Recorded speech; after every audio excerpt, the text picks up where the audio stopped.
আসসালামু আলাইকুম রহমতুল্লাহ। আশা করি আপনারা সকলে আল্লাহ তাআলার রহমতে ভালো আছেন।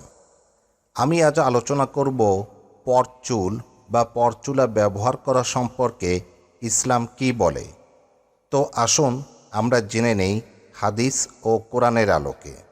আসমা বিনতে আবু বকর রাদিয়াল্লাহু আনহুমা বলেন, জনৈক মহিলা নবী সাল্লাল্লাহু আলাইহি ওয়াসাল্লামের নিকট এসে বলল, হে আল্লাহর রাসূল, আমার একটি সদ্য বিবাহিতা কন্যা আছে। হাম হওয়ার কারণে তার মাথার চুল পুড়ে গেছে। আমি কি তাকে পরচুলা লাগিয়ে দেব? তিনি বললেন, যে পরচুলা লাগিয়ে দেয় এবং যে লাগাতে চায় আল্লাহ তাআলা তাদেরকে অভিশাপ দিয়েছেন। জাবির ইবনে আবদুল্লাহ রাদিয়াল্লাহু আনহু থেকে বর্ণিত, তিনি বলেন, নবী সাল্লাল্লাহু আলাইহি ওয়াসাল্লাম মহিলাদের মাথার চুলে কোনো কিছু সংযোজন করার ব্যাপারে ধমক দিয়েছেন। সূত্র সহিহ মুসলিম, হাদিস নম্বর 2122 এবং 2126।